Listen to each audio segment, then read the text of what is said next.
편하게 얘기할게요. 네. 그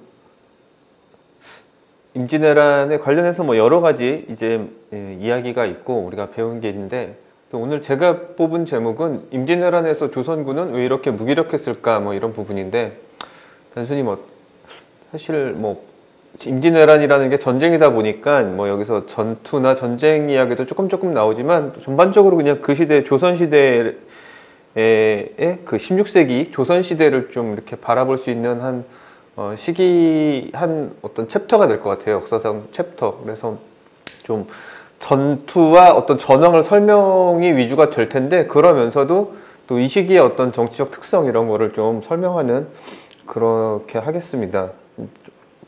예. 그 임진왜란은 우리가 뭐 너무나 잘 아는 사건이죠. 1592년에 일어났던 일본의 공격에 의해서 벌어진 전쟁인데, 많이 뭐 익숙하게 보신 이 장면일 겁니다. 그 1592년 4월 13일에 일본군이 이제 상륙을 한 다음에 이제 부산진, 동래성, 밀양, 뭐 대구로 해서 이제 불과 이제 약 보름보다 뭐 조금 뭐 한 20일 정도 되겠네요. 5월 3일이니까 20일 만에 이제 한양이 함락당하는, 그야말로 뭐 전격전이라 할 수 있죠. 초스피드로 일본군에게 이 국토를 내준, 우리가 이제 국사 시간에 아주 뭐 많이 본 그런 지도죠. 그런데 볼 때마다 항상 어떻게 이렇게 빨리 무너졌을까, 뭐 좀 한탄을 하기도 하고, 뭐 또는 뭐 일본군의 그 시기를 앞서가는 뭐 조총이라든지 여러 가지 전략 전술, 뭐 무기 체계에 대해서 감탄하는 사람들도 있고, 뭐 여러 가지가 있습니다. 그 임진왜란에서 조선군이 왜 그렇게 무기력했을까에 대해서는 뭐 여러 가지 이제 이야기들이 나오고, 또 우리가 책이나 뭐 영화나 또는 드라마를 통해서 봤지만, 뭐 어쩌면 제가 또 이제 대학에서 배운 것과 뭐 논문을 통해서 이렇게 배운 것들을 이 자리에서 소개하는 건데, 아마도 이제 어떤 분들은 약간 낯설기도 하고 또 모르시는 부분도 있을 거라 생각을 해서 소개를 이렇게 좀 하기로 했습니다. 일단 그 왜 이렇게 조선군이 무기력하게 무너졌을까에 대해서 생각해 볼 때, 이 조선시대의 어떤 그 군사적, 그러니까 특징을 좀 하나 설명을 하고 넘어갈 필요가 있어요. 그 조선의 군사체제는 초반에 이제 건국한 다음에 진관체제라는 시스템을 도입을 했었습니다.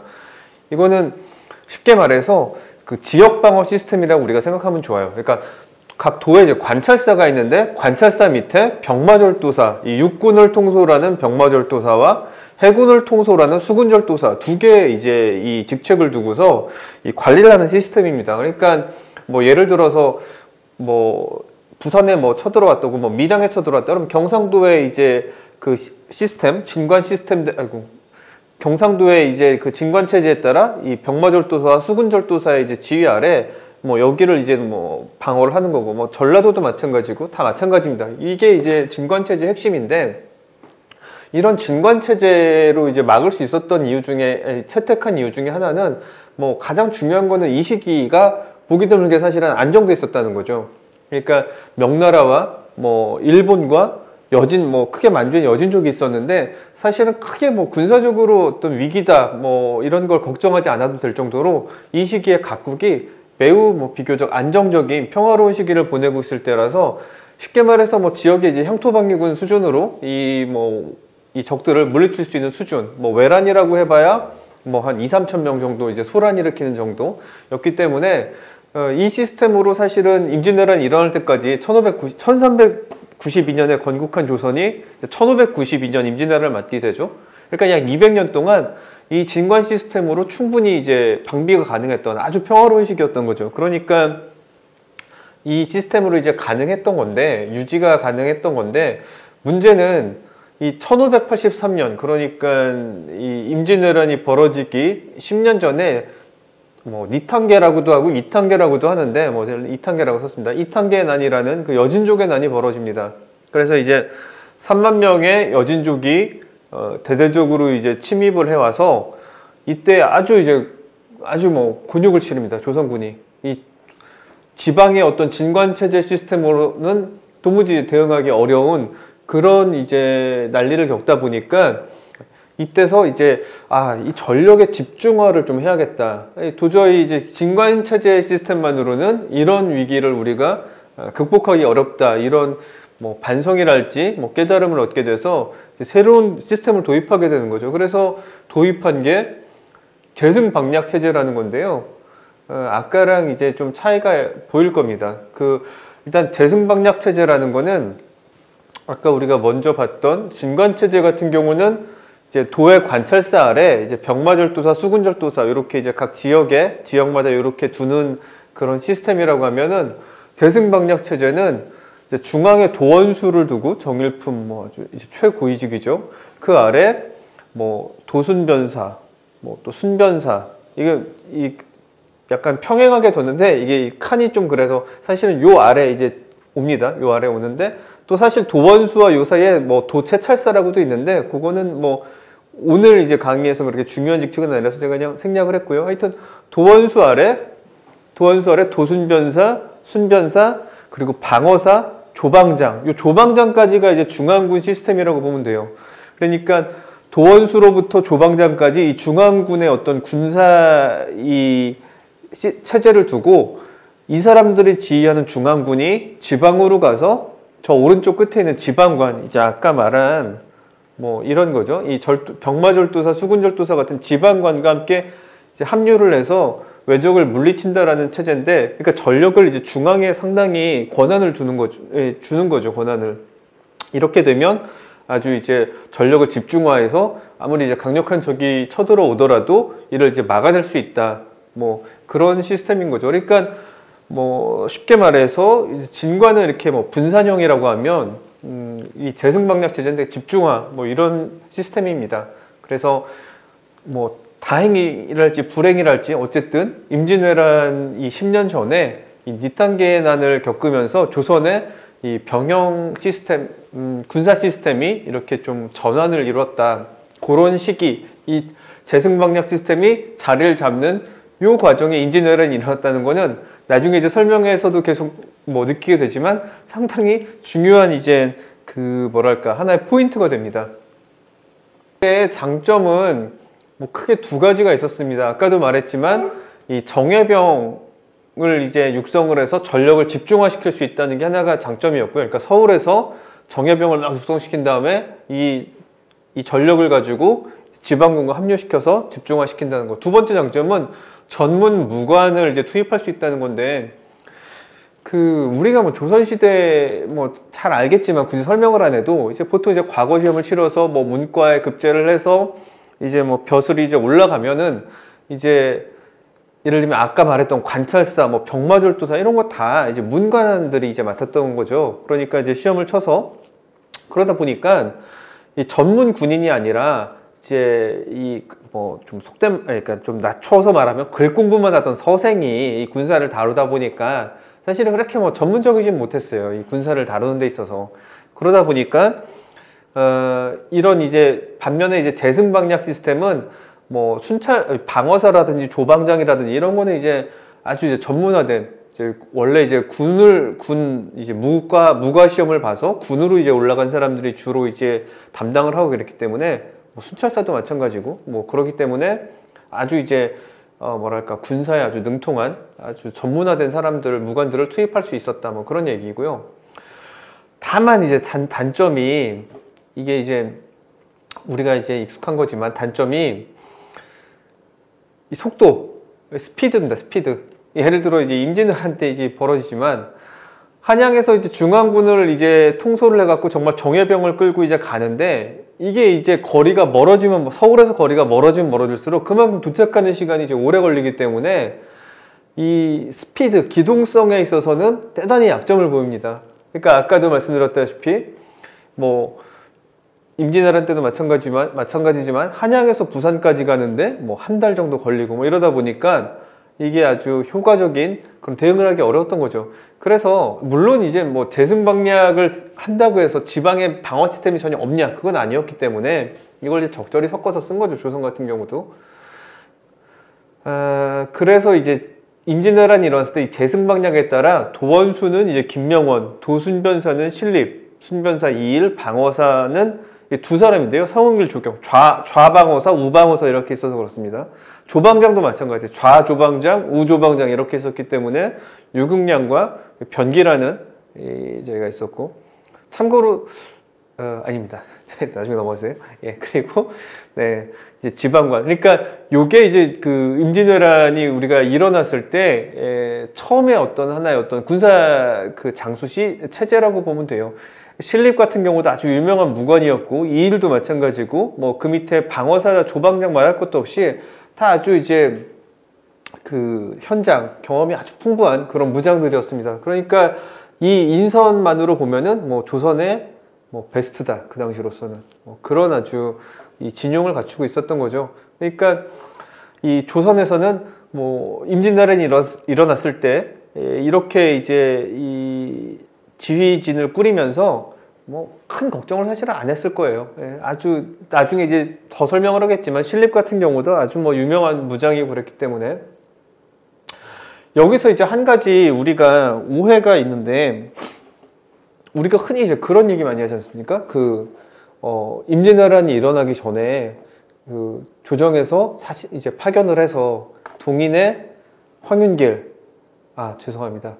동인의 김성일, 서인의 황윤길을 이제 해서, 황윤길이 이제 정사였고 김성일이 부사였죠. 네, 그렇게 해서 파견을 해서 이제 일본군을 보게 이제 일본을 염탐하게 했는데, 뭐 저놈들이 어떤 생각을 하는지 돌아와서 이제 얘기가 달랐다는 거 아닙니까? 서인의 황윤길은 히데요시를 보니까 보통 사람이 아니다, 이거 분명히 조만간 전쟁을 일으켜서 큰 이제 이 난리를 겪을 수 있으니까 우리가 지금부터 빨리 이 전쟁 준비에 대비해야 된다, 뭐 이런 반면에 이 동인 출신인 김성일은 그 뭐 풍신수길 보니까 뭐 눈은 쥐새끼 같고 정 보잘것없다, 걱정하지 않아도 된다, 이렇게 이 조정의 여론이 나뉘면서 이 동인과 서인 쪽이 이렇게 서로 나뉘면서 전쟁 준비를 제대로 하지 않았다. 그래서 이 임진왜란이 거의 기습처럼, 아무 대비도 안 하고 있는데 기습처럼 이 전쟁을 맞이해서 한 달 만에, 한 달도 안 돼서 이 한양을 내주는 아주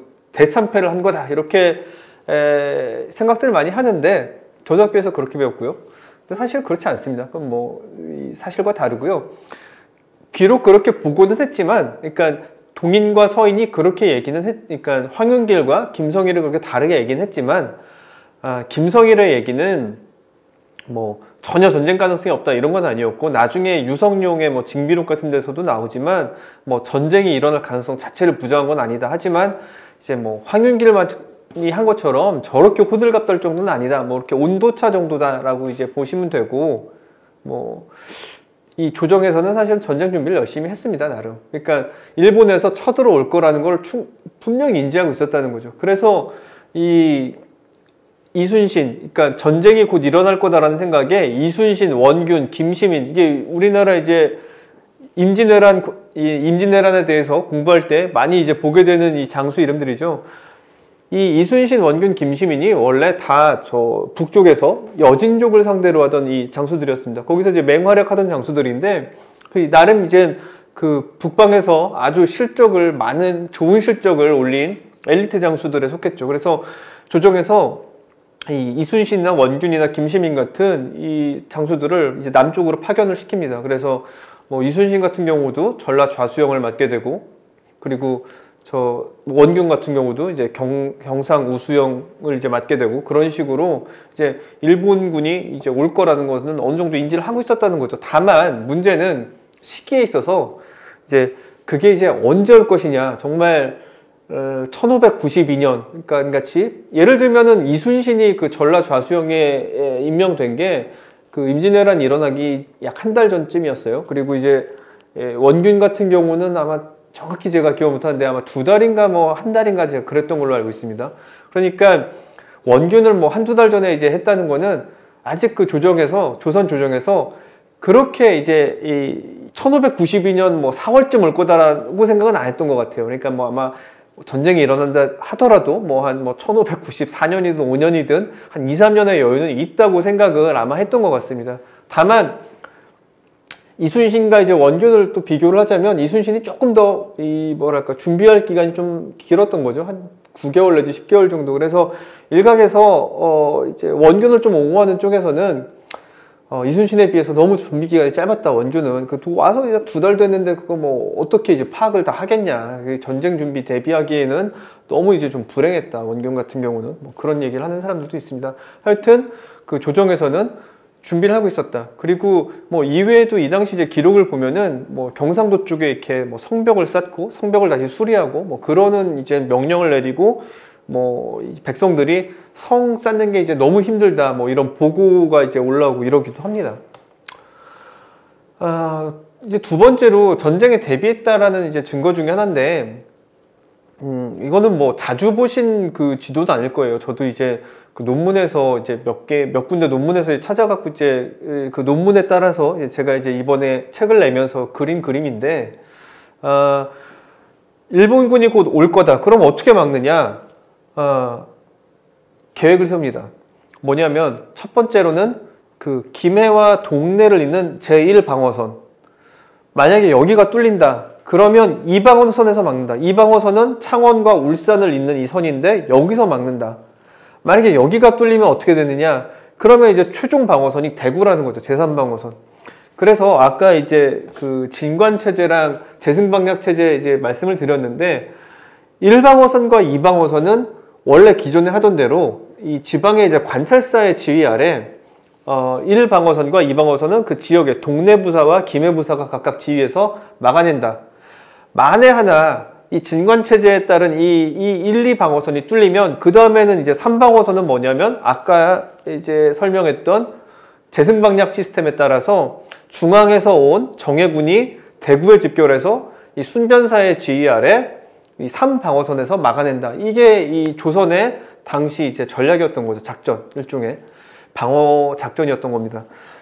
그래서 어떤 구상이었냐면 일본군이 만약에 와서 설령 1방어선, 2방어선을 뚫는다 쳐도 이 2방어선을 뚫는 이 동안에 일본군의 전력도 많이 이제 어느 정도 이제 꺾일 수밖에 없다. 그러면 제3방어선에서 조정에 이제 중앙에서 모은 이 중앙군이 대구에서 이 공격을 하면은 아무리 일본군이 뭐 쉽게 말해서 뭐 좀 세더라도 이거는 뭐 뚫릴 리가 없다. 대구에선 반드시 잡는다. 이게 이제 그 당시 조선 조정의 생각이었습니다. 근데 이 생각도 사실은 그렇게 무리는 아닌 게, 이 앞선 그 뭐 삼포해란이라든지 뭐 몇 개 이제 뭐 이 일본군이 뭐 소동을 일으킨 게, 일본인들이 소동을 일으킨 게 있었는데, 그 당시에 보통 뭐 해봐야 뭐 10,000명을 넘은 적이 없어요. 뭐 몇천 명 정도가 이제, 그것도 정말 심각할 경우에 몇천 명 정도였기 때문에 이 1, 2, 3 방어선이 뚫린다는 거는 사실은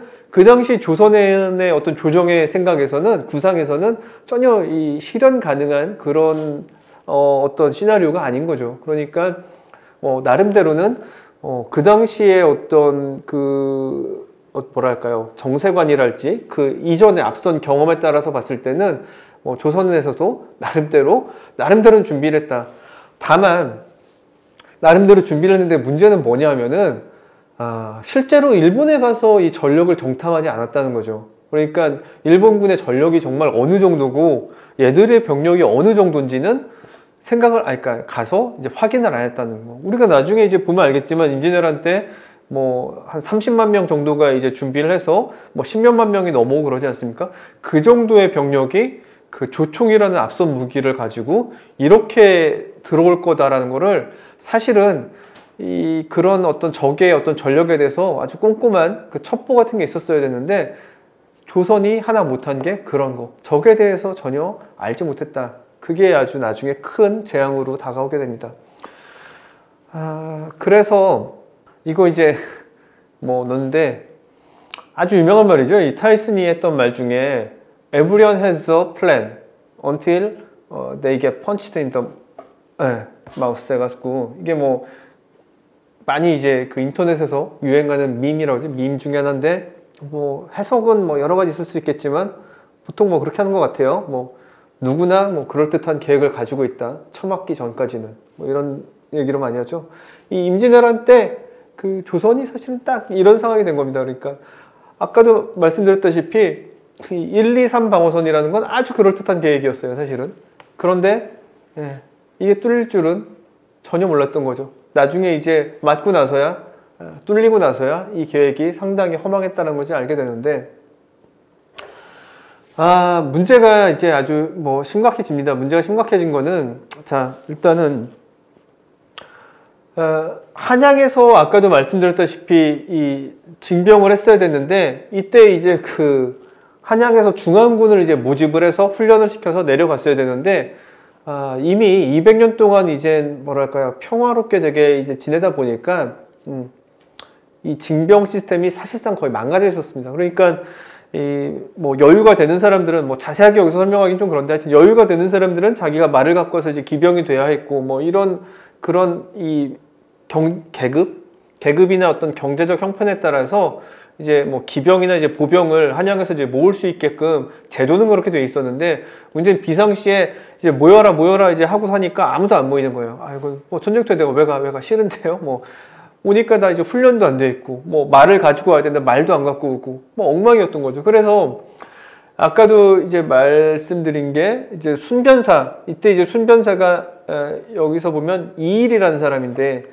이일이 원래 순변사를 끌고 이 제3방어선을 가야 되는데 징병이 늦어집니다, 계속. 그래서 나중에 결국 끌고 가는 게, 간신히 이제 뭐 모은 게 60명 정도 모았다고 해요. 60명 정도 모아갖고는 이곳에 이제 내려갑니다. 이곳에 이제 내려가는데 대구로 이제 향해 가는데, 문제는 이 일이 그렇게 해서 늦어지는 동안 뭐 우리가 이제 배우다시피 이 제1방어선과 제2방어선은 뭐 순식간에 이제 뚫리고 있었던 거죠. 뭐 부산, 뭐 동네 이런 데가 뭐 한나절 만에 막 뻥뻥뻥뻥 뚫리니까 위에서 중앙군이 내려오는 속도는 상당히 느리고 아래에서 치고 올라가는 속도는 상당히 빠르고, 이런 와중에 이제 1방어선, 2방어선에 집결하는 동안 이 제3방어선에 이제 포함되는 이 주변의 지역에 군인들이 이제 대구로 집결하고 있었어요. 왜냐하면 이 3방어선을 어쨌든 막아내야 되니까. 그러니까 이 시스템 자체는 상당히 어느 정도는 잘 돌아갔다는 얘기예요. 이거는 잘 돌아갔는데, 이제 문제가 이제 벌어지는 거죠. 위에서 중앙군이 왔어야 될 시간이 자꾸 늦어지는 거예요. 자꾸 이제 시간은 늘어지고, 좀 이상한 거죠. 왜 안 오지? 이 중앙군이 와야 되는데. 아까도 말했지만 이 제3방어선의 군대는 순변사의 지휘를 받게 돼 있어요. 그러니까 순변사가 도착을 하지 않으면 이 군대는 어떤 것도 할 수가 없는 거예요, 그 상황에서. 근데 1방어선, 2방어선이 뚫려갖고 지금 뭐 왜군이 뭐 올라오고 있다, 여기 뭐 지금 난리가 났다, 이런 소식은 막 올라오지. 중앙에서는 아무런 기별도 없지. 뭐 지금처럼 뭐 전화나 뭐 이런 걸로 뭐 전화로 사실은 뭐 사정 2차 조차해서 우리가 지금 뭐 병력이 안 모아지니까 조금만 기다려, 이런 것도 빨리빨리 안전해지니까 우왕좌왕하다가 결국은 이렇게 흩어집니다. 대구로 왔던 병력들이 우왕좌왕하면서 스스로 막 흩어지기 시작하면서 일본군이 여기서 이미 여기를 그냥 격파를 해버려요. 그러면서 여기를 이제 올라가는 거죠. 그래서 위에 있었던 이일이 이제 중앙군 60여 명 정도 데리고 이제 왔을 때, 여기쯤 왔다가 대구에서 막 후퇴하는, 대구에서 막 뿔뿔이 흩어지는 병사들하고 만나요. 상주에서도 대구로 갔었거든요, 원래. 근데 상주에서 갔었던 병력들이 되돌아오는 거예요, 상주로. 뭐 대구 방어선 뚫리니까. 그러니까 이 일이 아마 여기쯤 뭐 이 근처 어디서 만난 것 같아요. 그래서 이 올라오는 이제 패주하는 이 상주 병력들을 데리고 상주로 갑니다. 상주로 가서 뭐 이 일도 이제 뭐 머리가 이제 깜깜했겠죠. 이제 착잡하고 이거 난리 났구나, 이제 야단 났구나. 그래서 상주에서 이제 결국 결전을 치르는데 뭐 한 800명 내지 900명 정도 모았다고 해요, 병력을. 뭐 한 하루 반나절 동안 뭐 닥치는 대로 여기서 긁어 모아갖고, 훈련도 안 된 그냥 아까도 말했다시피 그냥 뭐 향토의 비군 한 800명에 자기가 중앙에서 데리고 한 60여 명 정도 데리고 그 일본군의 1군 그 선봉이었던 고니시 유키나가 이 군대랑 맞서 싸워갖고 뭐 어떻게 됐겠습니까? 뭐 예상대로 반나절도 못 버티고 박살이 난다. 전멸을 해버리죠.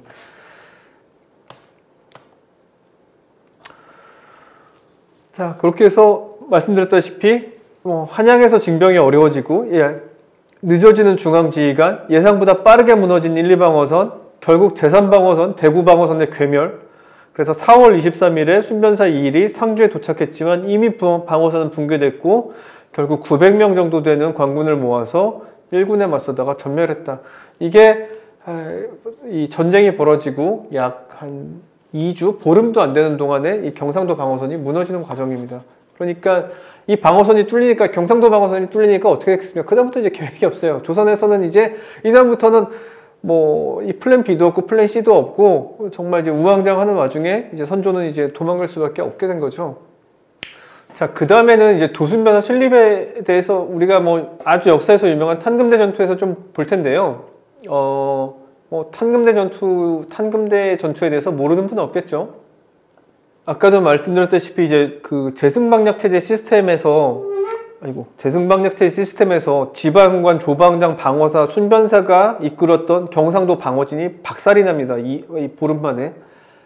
결국 이제 신립은 남은 군대를 다 끌고 가고, 그리고 충청도, 아직 무너지지 않은 충청도에 있는 관군을 다 모아서 탄금대에서 이제 맞서 싸우게 됩니다. 이때 신립이 지휘한 조선군이 약 1만 6천 명 정도 됐다고 해요. 그러니까 상황이 앞선 그 일보다 훨씬 더 괜찮았어요. 일단 신립은 충분한 병력을 제공을 받았고요. 그 주변에서. 아직 이제 충청도가 무너지기 전이었기 때문에. 그리고 뭐 이 일처럼 대구로 가다가 다시 돌아와서 뭐 허겁지겁 모아서 이런 게 아니라 이미 진을 치고 전략 작전도 세우고 일본군이 오면 어떻게 하겠다. 충분하게 구상을 합니다. 그래서 이 충주 탄금대에서 이제 맞이하게 되는데, 이제 탄금대에서 이제 보시다시피 뭐 여기서 이제 충분히 뭐 보이진 않는데 이게 조령이라고 하는 이제 산고개죠. 산고개 조령을 넘어서 일본군이 이렇게 충주성을 지나서 탄금대로 이 세 방향으로 나눠서 가는데, 뭐 여기는 원래 이제 순변사, 아까 이제 상주전투에서 대패했던 순변사 2라고 조방장 변기가 이제 다행히 죽진 않고 도망쳐서 여기 와 있었어요. 여기 와서 이제 신립한테 보고를 합니다. 일본군 진짜 세다.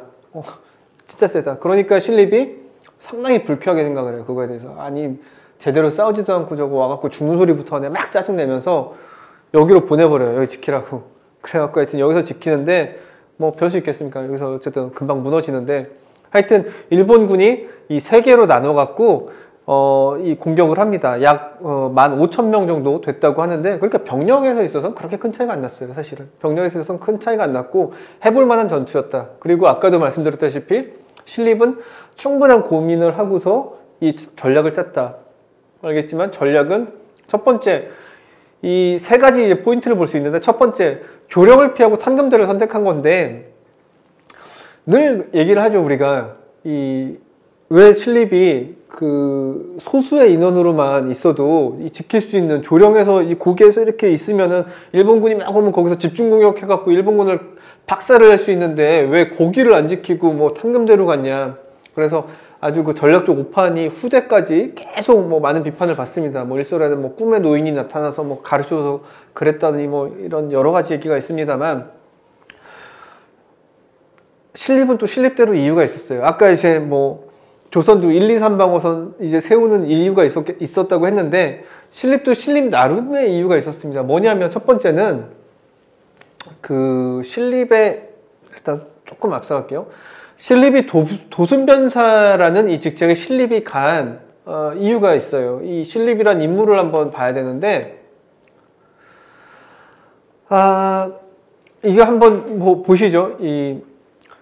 제가 한번 읽어보겠습니다. 첨사 신상절이 밤낮으로 한거하며 싸웠으나 화살이 떨어지고 힘이 다하여 성이 장차 함락할 지경이었다. 그때 운성부사 신립이 유언첨사 이박과 포위를 뚫고 들어가 한 개의 화살로 적의 추장을 쏘아 죽였다. 이에 신립의 얼굴을 알아보는 호인들이 놀라면서 말하기를, 와, 온성의 영공이다. 이 영공이라는 건 이제 뭐 되게 이제 상대를 추켜 세워주는 말이죠. 그러면서 이제 물러갔다. 그래서 경원, 종성, 회령 등 진의 번호가 모두 배반하였으나 온성의 번호만 배반하지 않았는데 그것은 신립의 무용에 승복했기 때문이다. 이게 이제 선조 수정실록에 나온 얘기인데, 무슨 얘기냐면, 이제 역사에 좀 관심이 있으신 분들 혹은 이제 지리 좀 아시는 분들은 여기가 어느 지역인지 금방 아셨을 거예요. 경원, 종성, 회령은 그 사군 육진에서 우리가 그 육진에 해당하는 지역입니다. 이제 함경북도 이제 끝 지역이죠. 거기서 이제 아까도 말씀드렸다시피 원래 이제 이순신이든 뭐 원균이든 신립이든 다 이제 북방 여진족을 상대하던 아주 유명한 무장이었는데, 신립은 그 중에서도 가장 유명한 장소였어요. 정말 유명한 장소였습니다.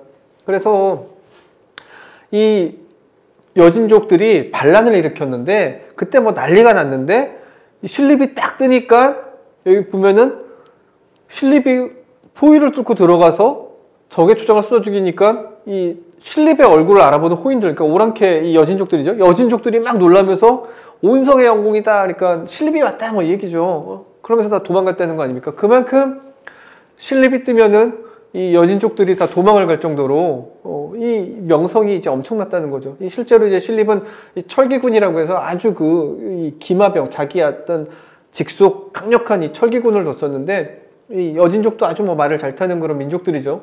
이 여진족들이 이 신립의 기마군 앞에서 뭐 맥을 못 쳤다고요. 그러니까 신립은 아주 강력한 기마군을 다룰 줄 아는 그런 아주 무장이었다라는 거죠. 그러면 다시 원점. 그래서 신립의 전략은 뭐였냐? 탄금대가 여기가 평지입니다. 뭐 평지인데, 뭐 가보신 분이 있으신지 모르겠지만 평지인데, 일본군이 여기로 오면은 딱 그 생각한 거예요. 얼마나 지쳤겠냐. 거의 보름도 안 되는 기간 동안 어쨌든 뭐 무너지긴 했으나 1방어선, 2방어선, 3방어선이 차례차례 상대를 했죠. 어쨌든 3번의 전투를 했고, 그리고 이 경상북도에서 충청북도 올라오는 이 길, 그 험난한 그 고갯길, 뭐 조령 뭐 등등 많지 않습니까? 거기를 보름 만에 왔는데 얘들 얼마나 지쳤겠냐. 분명 지쳤을 거다. 그러면 이 지친 애들을 이 평야로 일단 오게 한 다음에 기마대로 확 덮친다는 생각이었던 거예요. 그러니까 저는 사실 군사에 대해서는 잘 모르는데 그 생각 자체가 그렇게 터무니없다고는 생각이 안 돼요. 뭐 소위 말해서 리즈너블, 그러니까 그럴 법한 구상이었던 것 같아요. 그래서 기마대로 지친 일본군의 선봉을 공격해서 이 스피드로 무력화를 시키겠다. 그 우리가 또 한 가지 그 일본 역사 좀 아시는 분들이 잘 아실 텐데, 일본군은 그 대대로 기마군이 상당히 약합니다. 그 기마군이 뭐 이렇게 국제전에서 기마군을 그렇게 일본군이 활용한 적도 없고요. 그러니까 근대 이전에 보면은 그 기마군을 그 일본 내 전투에서도 기마병이 그렇게 뭐라고 해야 되나요? 아주 뭐 위력을 발휘해서 아주 기마병을 잘해서 패자로 떠오른 경우는 없어요. 이렇게 말하면 또 이제 잘 아시는 분이 전국시대 다케다 신겐을 뭐 얘기할지 모르겠는데, 다케다 신겐도 아주 기마병 유명했죠. 근데 어떻게 됐습니까? 그 다케다 신겐의 기마병이 이 조총병을 잘 다루는 오다 노부나가한테 아주 대패를 해서 이제 그 다케다 집안이 이제 무너지게 되는 경우가 있는데, 무너지게 된 사건이 있는데, 하여튼 일본군은 그 전통적으로 기마군이 그렇게 강하지 않았다. 그러니까 신립 나름대로는 정황을 판단을 하고 또 상대적 우위에 있는 기마군을 활용해서 일본군을 제압할 수 있다고 본 거예요. 이 판단은 조정도 뭐 고개를 조정에서도 그럴듯하다고 생각을 했고, 여기 있었던 이 무장들도 뭐 그럴 수 있겠네요 라고 이제 수긍을 한 거죠. 그래서 탄금대에서 일전을 벌이게 됩니다. 그렇게 하는 게 이제 신립의 계획이었는데, 문제는 몇 가지가 이제 벌어졌는데, 첫 번째는 뭐 아까도 잠깐 설명을 했지만, 이게 일본의 아주 역사에서 유명한 전투입니다. 나가시노 전투라고. 조금 전에 설명을 했지만, 일본 최강의 기마대를 바탕으로 그 아주 이제 그 세력을 떨치고 있었던 다케다 이 가문의 이 병력을 이 오다 노부나가가 조총병으로 이제 격파한 그 전투, 나가시노 전투, 일본의 역사를 바꾼 전투죠. 그래서 이 전투에서 다케다 가문을 이제 무너뜨리면서 오다 노부나가가 이 전국의 이제 패자로 떠오르는 그런 아주 사건인데, 일본 무슨 말씀이냐면 이 시기에 일본군은 이 기마병, 그러니까 기병을 상대하는 전략을 알고 있었다는 거죠.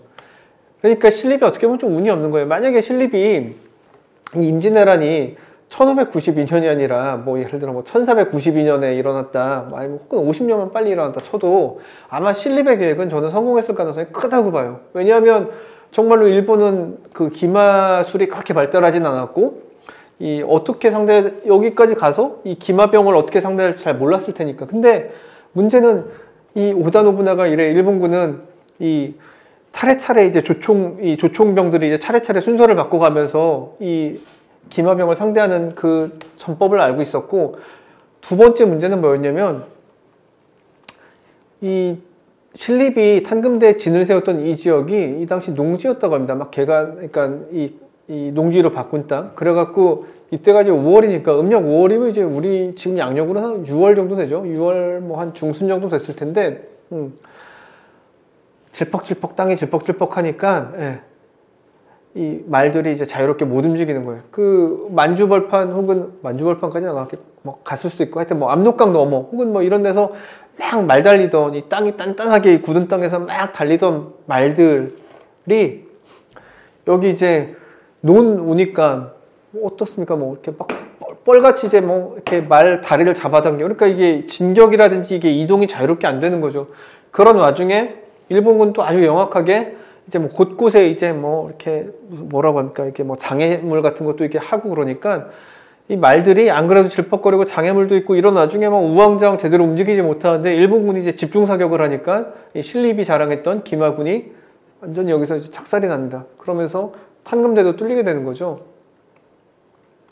탄금대가 뚫렸다는 소식을 들은 이 한양에서 이제 선조는 뭐 지체 없이 바로 이제 의주를 향해서 이제 도망을 가게 됩니다. 피난을 가게 됩니다. 그래서 이 전쟁이 벌어진 지 한 3달 정도 만에 평양성까지 이제 함락이 되는데 1592년 이제 하반기가 되면은 이제 조선에서 이제 이런 지역들이 이제 그 일본군에게 넘어가게 됩니다. 그러니까 뭐 전국토는 아니었고요.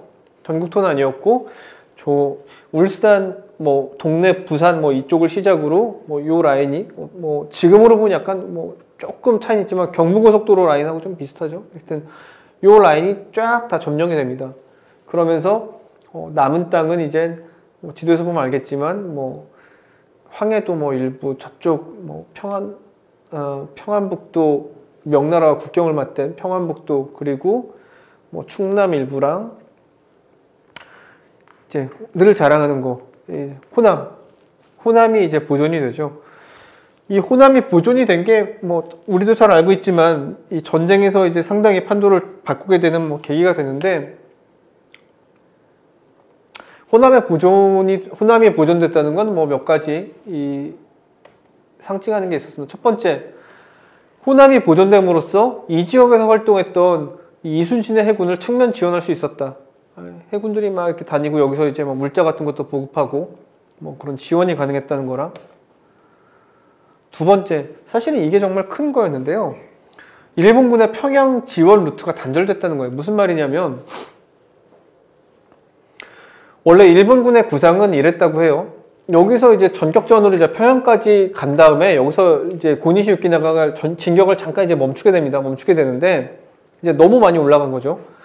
여기서 이 당시만 해도 육로로 뭘 옮기는 것보다는 이 수로를 이용하는 게 훨씬 더 효율적이고 뭐 양도 많고 속도도 빨랐기 때문에 이 해로를 이용을 하는데 원래 구상은 이 대동강으로 해서 이렇게 평양으로 해서 이렇게 바다로 해갖고 일본이랑 연결을 한다는 거죠. 일본 큐슈 지역에 이제 여기쯤 되겠죠. 여기쯤 일본 큐슈에서 이제 그 일본의 어떤 뭐랄까 이 본영이 차려져 있었는데 일본에서 이렇게 바다를 통해서 여기에 뭐 군사도 지원하고 물자도 지원하고 그런다는 구상이었던 거죠.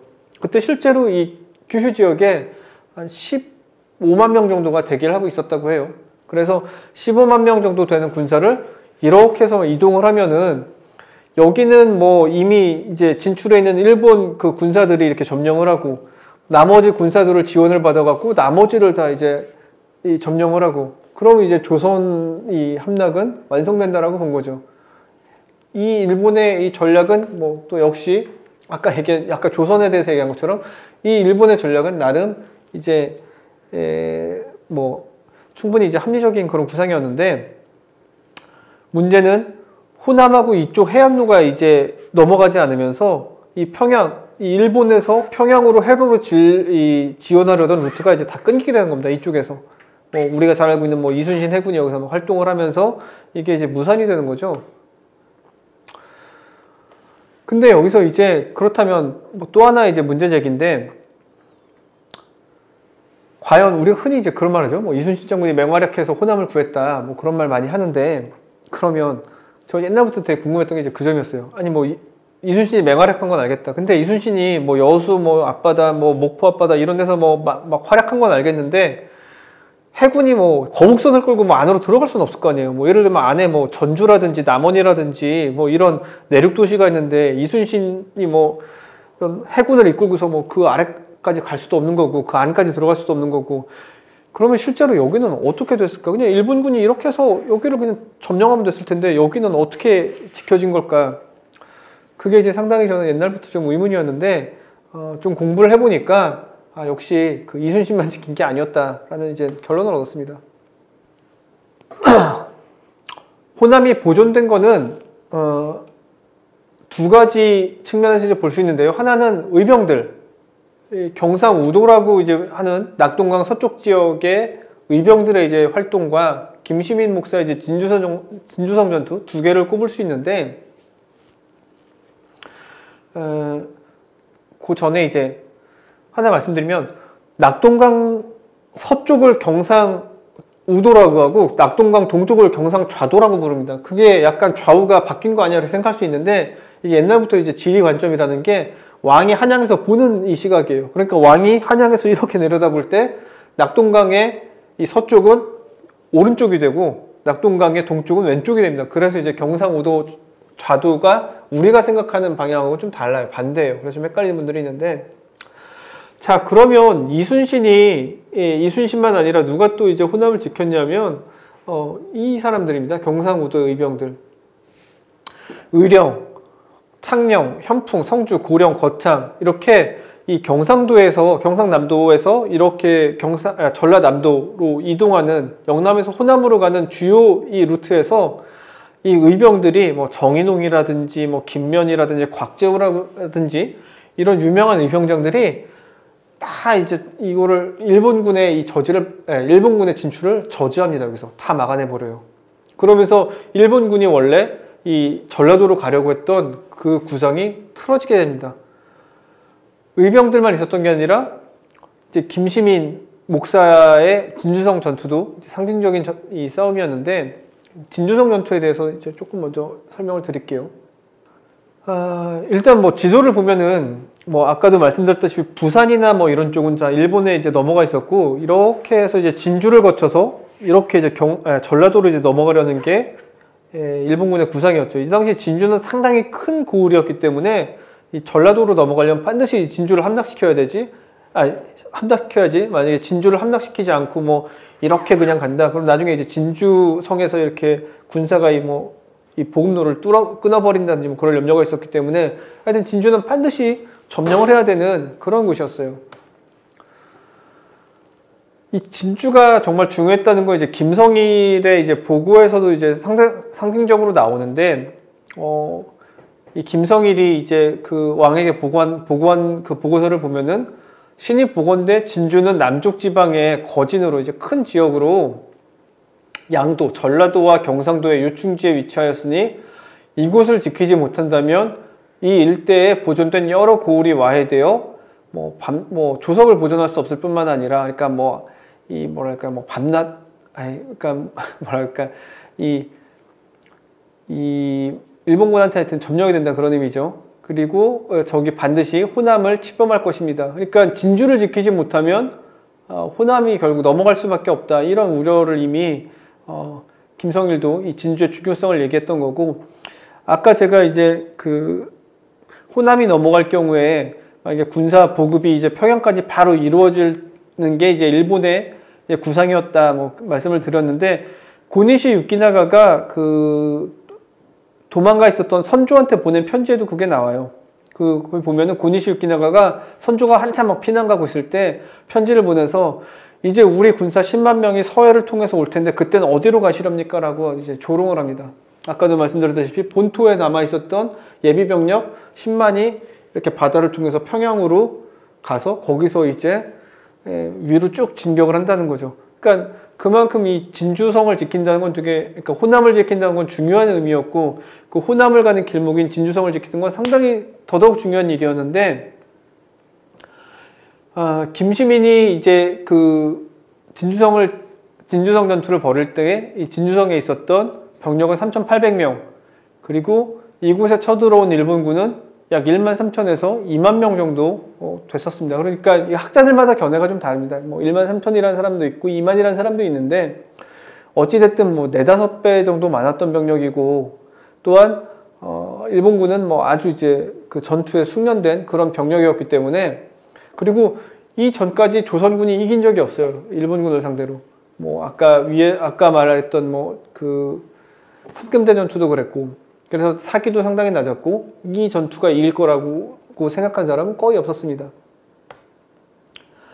그럼 여기를 지키는 김시민이라는 사람은 좀 어떤 사람이냐 좀 한번 볼 필요가 있는데, 되게 재밌는 인물입니다. 그 충청도 목천 출신의 무인, 그러니까 고향이 충청도 목천, 지금 충남 그 천안 아래에 있는 데죠. 그 목천인데 원래 이제 아까 앞서도 설명했지만 여진족 토벌에서 공을 세웠고 그 다음에 이제 진주 목사였죠. 그래서 이제 3,800명의 군사로 여기를 이제 지켰는데 군사를 상당히 잘 다뤘던 것 같아요. 기동력이 되게 좋았던 것 같아요. 이 진주성 전투가 벌어지기 전에 김시민이 이렇게 활동한 영역이거든요. 근데 진주성에만 있는 게 아니라 이 사람이 군사를 이끌고 뭐 저 위에 뭐 거창을 거쳐서 김천도 가고 뭐 사천, 고성, 창원, 진해 뭐 방방곡곡을 아주 누빕니다. 그러니까 우리가 그 이순신, 임진왜란 하면은 뭐 이순신 또 뭐 권율 뭐 이런 장군들 생각을 많이 하는데 사실은 일본에서 가장 유명한 장수 중에 하나는 김시민이었다고요. 그래서 이 김시민이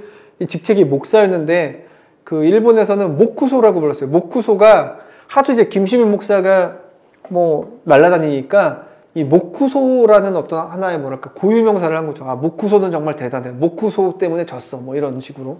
나중에 이제 먼 훗날 얘기인데 김시민을 이제 뭐 되게 뭐 초자연적인 어떤 존재로 다루는 민담까지 이제 만들어질 정도로 그렇게 맹활약을 해서 이 진주성에서 이제 김시민이 이제 뭐 격돌을 하는데 준비를 철저히 합니다. 뭐 화기, 현자총통 170대와 비격진천뇌 마련하고 염초도 150군 준비하고 뭐 노약자와 여자들에게 남자 옷을 입혀서 병력 뭐 쭉쭉쭉쭉 뭐 이거 좀 보시면 될 것 같아요. 근데 이 사람 성깔이 되게 아주 뭐랄까 아주 깐깐하고 그런 사람 있잖아요. 일할 때 정말 이렇게 능력 뛰어나고 정말 뭐 시키면 잘하는데 주변과 이제 타협 안 하고 자기 식대로 이제 하는 사람. 딱 그런 스타일이었던 것 같아요. 나이도 어렸어요. 30대였는데 이 사람이 어땠냐면은 진주성에서 이제 막 일본군이 오니까 준비하고 있다니까 의병들이 찾아옵니다. 3,000명을 데리고서 야 우리가 가서 도와줄게. 우리가 보통 상식적으로 생각하면은 어떻습니까?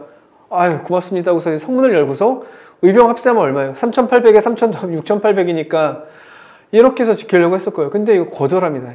들어오지 마세요. 필요 없습니다. 노 땡큐. 그냥 밖에 계세요. 그냥 성 밖에서 그냥 성 밖에 계시다가 뭐 지원해 주세요. 이렇게. 왜 그랬냐? 이 김시민은 생각할 때 숫자가 그렇게 중요한 게 아니라 자기의 어떤 명령에 따라 일사불란하게 움직이는 이 지휘계통이 훨씬 더 중요하다고 본 거예요. 전투에서는. 김시민은 그랬기 때문에 이 다른 사람이 지휘하던 내가 내 말을 들어보지도 않은 의병들 아무리 뭐 3,000명이 온들 뭐 10,000명이 온들 이게 전력에 그닥 도움이 안 된다고 본 거예요. 두 번째 그런 그 성과를 또 보인 게 그래서 이 경상우도 병마절도사 그러니까 자기의 직속 상관입니다. 이 경상우도의 이 육군을 총괄하는 이 병마절도사가 와서 유승인이라는 사람이었는데 야 내가 가서 도와줄게 했는데 그것도 오지 말라 그래요. 못 들어옵니다. 들어오지 마세요. 그래서 자기가 직접 훈련시키고 자기가 준비한 3,800명의 그 진주군만으로 결국 일본군을 물리칩니다. 6일 동안 아주 뭐 처절한 이 전투를 벌이고선 결국은 물리칩니다. 조선 관군 뭐 역사상 첫 승리였죠. 그런데 진짜 무슨 영화처럼 뭐 이순신 장군도 마지막 노량해전에서 죽었는데 김시민도 그래요. 김시민도 이 진주성 전투에서 그렇게 잘 싸우고는 마지막 날 새벽에 아침에 막 이제 순찰을 돌아요. 이 전황이 어떻게 되고 있는지 마지막 날 도는데 거기서 날아온 총알에 맞아서 이마를 맞았다고 해요. 그래서 이제 피격당하고 쓰러진 다음에 일본군이 다 후퇴하는 걸 확인하고서 뭐 시름시름 앓다가 8일 뒤에 사망합니다. 그때 이제 사망했을 때 나이가 38살인데 그래서 하여튼 진주성 전투가 이렇게 끝나면서 일본군의 호남 진출이 막히고 일본군의 서해 진출도 막히고 뭐 하여튼 뭐 이랬다는 거죠.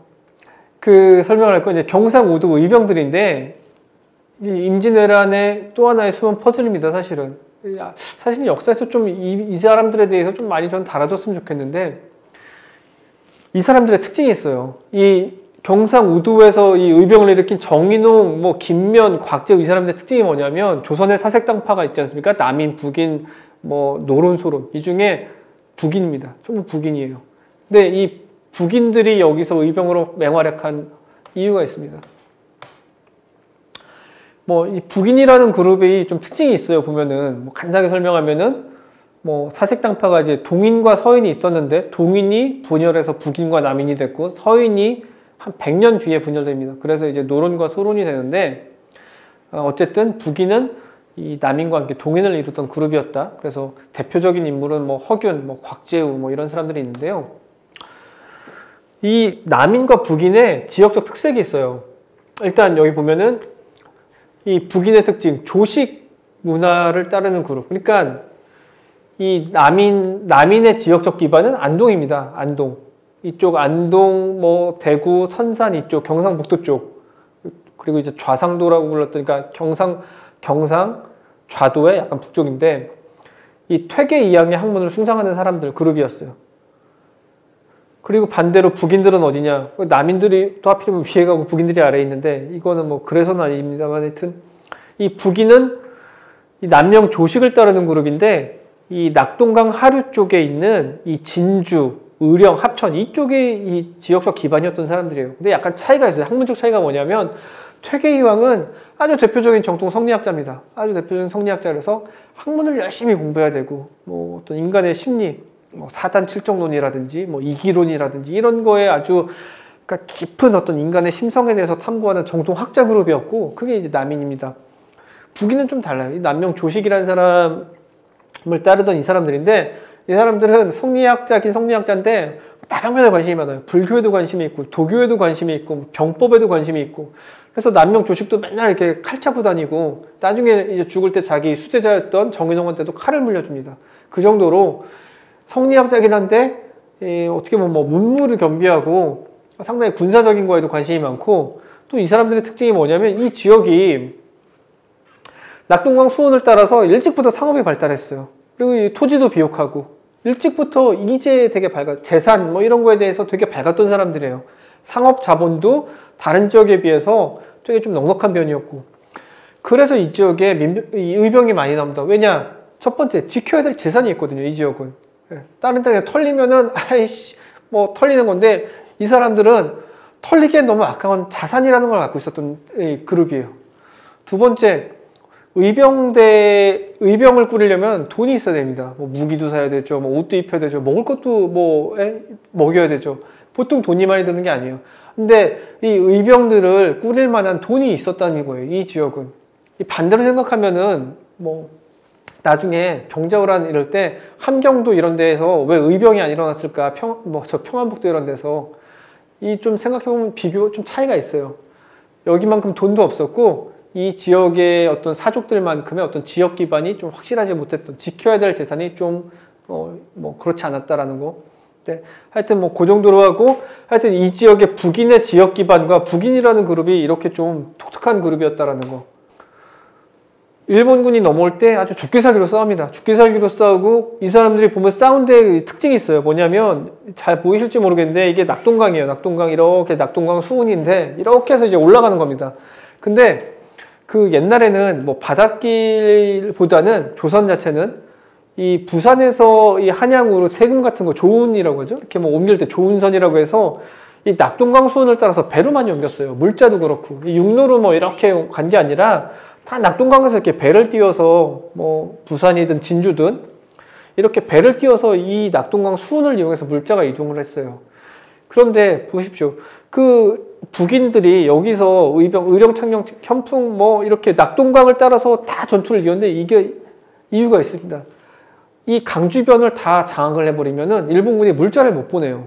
그러니까 아까 여기서 지는 바람에 호남으로 진출을 못해서 서해 바닷길을 이용하기 어려웠다고 했죠. 두 번째, 그러면 부산은 뭐 확실히 장악을 하고 있으니까 부산, 울산 뭐 이쪽은 확실히 장악을 하고 있으니까 일본에서 부산으로 물자를 보낸 다음에 부산에서 이 낙동강 수운을 따라서 한양으로 뭔가 보급을 해야 되는데 그거를 이 사람들이 여기서 다 차단을 하는 거예요. 게릴라 작전으로. 그러니까 낙동강 수운이 막히고 서해 어떤 이동로가 막히니까 어떻게 됐겠습니까? 한양과 평양에 있었던 일본군이 고립이 된 거예요, 역으로.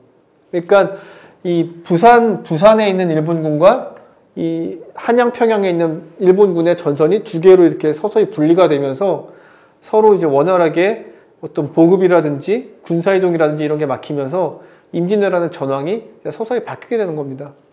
그래서 이 북인들의 이 여기서의 맹활약은 나중에 보상을 받습니다. 어떻게 보상을 받냐면 우리가 그 잘 알다시피 광해군이 나중에 임진왜란 끝나고 선조가 죽은 다음에 광해군이 왕위에 오를 때 이 북인들이 되고 이제 광해군을 따라 여당이 되죠. 요즘 말로 하면. 근데 북인들이 여당이 됐던 거는 뭐 단순히 그 사람들이 물론 뭐 광해군을 지지한 것도 있긴 있습니다만 그 앞서 임진왜란에서 이렇게 이 전과가 있었기 때문에 이 사람들은 상당히 정계에서 큰 소리를 낼 수가 있었어요. 그래서 임진왜란 후반부로 갈수록 원래 처음에는 그 이황을 따르는 남인이 상당히 큰 세력이었는데 임진왜란이 지나면 지날수록 이 강력한 이 무장 활동을 통해서 강경론을 주장했던 북인들이 점점 힘을 얻게 되고 나중에는 이 정권의 어떤 그 광해군 정권의 주인공이 되면서 여당이 되는 거죠. 그래서 역으로 말하면 또 한편으로는 우리가 뭐 그런 얘기 많이 하지 않습니까? 그 임진왜란이 끝났는데 왜 그 임진왜란이 끝났을 때 왜 조선은 망하지 않았을까? 혹은 임진왜란 도중에 망하지 않았을까? 명나라도 임진왜란 끝나고 망해요. 임진왜란 끝나고 나서 한 몇십 년 있다가 청나라로 이제 임진왜란에서 국력을 되게 많이 쏟은 게 한 원인이 됐다고 하죠. 일본도 도요토미 히데요시, 도요토미 가문이 망하고 도쿠가와 가문이 이제 들어서죠. 근데 정작 제일 약한 조선만 살아남거든요. 옛날에 이게 도대체 무슨 일인가 뭐 이런 얘기 많이 하고 그래서 이 임진왜란 때 무능함을 엿보였던 양반들이 쪽팔리니까 예학을 강조해서 뭐 오히려 막 성리학적 질서를 강조하고 이놈들이 기어오를까봐 내가 무능한 걸 알고 기어오를까봐 그랬다는데 그런 점이 아주 없다고는 할 수 없는데 그거는 정답은 될 수 없다고요. 그건 보시다시피 정인훈, 김면, 김시민 관군이 무능하긴 했지만 그 지역에서 그 지역을 의병을 이끌고 지켰던 것 또한 양반이었어요. 그 양반들이 각 자기의 이해관계가 얽힌 이 각 지역을 사수해 나가면서 오히려 그 지역에서 양반들의 어떤 기반이랄까 양반들의 목소리나 영향력은 훨씬 더 오히려 전쟁 전보다 더 커지게 됩니다. 그래서 임진왜란이 한 7년간의 전쟁이었는데 이런 과정을 통해서 어떤 조선의 한 변화를 뭐 나타나게 하고 어떤 한 시대의 어떤 챕터가 되었다는 것이죠. 강의는 부족하지만 여기까지 마치도록 하겠습니다. 네, 뭐 그 질문이 들어올 줄 알았으면 또 이제 뭐 그래픽을 하나 만들어 준비를 했을 텐데 어쨌든 그 북인이 아까도 말씀드렸다시피 임진왜란의 어떤 이런 맹활약 그리고 일찌감치 이제 광해군을 이제 지지했던 것 뭐 이런 것들이 겹쳐서 광해군 시대에 이제 여당이 됩니다. 여당이 되는데 이 사람들은 한 가지 약점이랑 이 사람들은 근데 트라우마가 있었어요. 어떤 트라우마냐면 한참 이 선조 시대 때 막 당쟁이 막 시작될 무렵에 이 정여립의 난이라는 그 반란 모의 사건이 벌어집니다. 이게 지금에 와서는 선조가 주도한 어떤 사법살인이다라고 거의 결론이 나고 있는데요. 이 정여립이 이제 북인계 사람이었어요. 근데 이 정여립의 난을 이제 다루면서 물론 이제 제대로 반란을 일으키지도 않았고 이제 뭐 주모자 뭐 가담자 다 잡아 들어갔고 뭐 이제 거의 고문해서 다 죽여버립니다. 한 1000명 가까이 이때 희생이 됐는데 이 희생된 사람들 대부분이 북인계 사람이었습니다. 근데 뭐 의심이 갔을 것 같아요. 또 북인계가 워낙 병법 좋아하고 뭐 칼도 차고 다니고 이러니까 이놈들 이상한 생각하면 곤란한데 뭐 선수를 친 걸 수도 있고 하여튼 북인들은 상당히 이제 억울하게 생각을 했는데 문제는 이제 선조가 또 보통 교활한 사람이 아니잖아요. 그러니까 이제 자기가 뭐 주도하지 않고 서인, 뭐 송강, 정철 이런 사람들을 이제 시켜다가 이거를 이제 막 조사하게 해요. 뭐 일종의 송강이 지금 보시면 약간 공수처장 같은 걸 맡아갖고 이제 조사를 합니다. 그래갖고 이놈들 반란 맞습니다. 이거 족쳐야 됩니다. 아까 말씀드렸다시피 1000명 가까이 희생을 하는데 그러면 서인이 그렇게 치는 동안 같은 동인 그룹이었던 남인들이 변호를 해줬어야 되는데 이 유성룡을 중심으로 한 남인들도 이 북인들을 변호를 안 해줬어요. 이 사건에 대해서 별로. 조금 약간 거리를 뒀다고 해야 되나? 그건 아까도 말했다시피 약간 학문 차이 이런 것도. 남인은 이제 이황을 따르는 그룹이고 여기 조식을 따르는 그룹인데 남인은 어쨌든 이 정치적 역학관계에 따라서 북인하고 같이 연대는 하고 있으나 동인이라는 틀 안에 있지만 너무 달랐던 거예요. 학문 차이가. 이 이황 밑에서 배운 우리 정통 성리학자 이 남인의 입장에서 볼 때 북인은 어디서 그냥 떨거지 같은 거예요. 저게 무슨 성리학이야 저거 완전히 무슨 불교도 좋아하고 노장 사상도 좋아하고. 그러니까 오히려 이 당파는 달랐는데 학문으로 보면 오히려 서인하고 조금 더 가까웠어요. 차라리 오히려 이 연대감이, 그러니까 이 정서적 거리가. 그러니까 어떻습니까? 북인은 남인, 같은 동인 그룹 안에 있는 남인한테도 그렇게 무시를 당하고, 정열입의 난에 그렇게 1000명 죽었고, 이 서인과 이 서인의 주도와 남인의 이 방조 아래 그렇게 해서 소수 그룹이 남아서 이 맹활약을 하고, 광해군을 어쨌든 그 광해군 지지할 때도 참 뭐 험한 일을 많이 겪습니다. 뭐 선조가 또 나중에 뭐 영창제군을 또 좋아하기도 했잖아요. 그래서 이 광해군을 지지하는 북인 그룹에 대해서 뭐 탄압도 있고 그랬는데, 하여튼 그 어려운 이 풍찬 노숙하면서 하여튼 여당이 됐는데 어떻겠습니까? 이제 피해 숙청이 이제 시작되는 거죠. 이 우리가 소수 이 그룹으로서 정말 뭐랄까 온갖 소름 다 당했던 걸 이제 다 풀어줘야겠다. 그래서 이 서인과 남인, 그러니까 서인뿐만 아니라 같은 동일한 남인들도 다 이제 쳐내고 뭐 귀양 보내고 막 다 이제 쳐냅니다. 이제 권력을 다 장악을 하는 거죠. 근데 문제는 북인 안에서도 그런 일이 벌어져요. 뭐냐? 북인 또 재밌는 게 이제 북인 그룹 안에서도 대북과 소북이 나눕니다. 대북은 이제 원래 이제대로 이 광해군을 지지했던 그룹인데, 또 소북은 약간 광해군보다는 영창대군 쪽에 좀 마음이 가 있었던 그룹이에요. 근데 하여튼 그런 과정에서 대북이 또 소북을 쳐내고, 또 그 사이에 이 정권을 이제 장악을 했는데, 나중에 광해군이 이제 정권을 차지하고 나서 이제 후사가 걱정되니까 영창대군을 죽이고, 또 갑자기 생각이 나네. 네, 임목대비. 이 선조의 부인이자 광해군의 어머니였던 뭐 친어머니는 아니지만 임목대비를 또 쫓아내지 않습니까? 이 과정에서 또 북인 아래서도 온건파와 강경파가 나뉘어요. 그러니까 온건파에서는 그건 좀 너무한 거 아니에요? 뭐 영창대군까지 죽이는 건 좀 그런데 뭐 이제 또 이런 그룹이 또 그 안에서 또 뭐 골북, 육북, 뭐 중북 뭐 여러 이제 이 그룹으로 나뉩니다. 뭐 쉽게 설명하면 하여튼 온건파와 강경파, 북인 안에서도 계속 온건파와 강경파가 다투면서 하나 잘려나가요. 그러면서 북인이 점점 좁아집니다. 이 세력이. 정말 이제 뭐랄까 강경? 순질한 아주 이 순정이 아주 강경 그룹만 남은 거죠. 아주 소수의. 근데 뭐 그런 얘기가 있죠. 그 권력은 독점하면 독점할수록 하여튼 이 가진 사람이 점점 줄어들게 되죠. 아무래도 이 나누면 나눌수록 자기가 갖는 권력은 작아져도 이 그룹은 넓어지는 반면에, 권력을 독점하면 독점할수록 그 가진 사람들은 점점 줄어들기 때문에 어떻게 되냐면 나중에 다 쳐내고 나니까 정말 조금밖에 안 남은 거예요, 북인은. 그러니까 나중에는 역으로 이 자기들이 쫓아냈던 서인, 남인이 연대를 하고 인조반정을 일으킵니다. 인조반정을 일으켰을 때 군사 600명밖에 안 됐어요. 600명밖에 안 됐는데도 이미 북인이 너무 쪼그라들어 있었기 때문에 정말 소수밖에 안 남으니까 이 서인이 주도한 이 인조반정, 남인이 연대한 인조반정에 대항할 힘이 정말 부족했던 거예요, 나중엔. 그리고 자기들이 같은 북인이었지만 쫓아냈던 그 많은 북인들, 온건파들은 그냥 멍하니 볼 수밖에 없어. 좀 힘이 없으니까. 그러니까 어떻게 했습니까? 그냥 한 방에 그냥 당해버립니다.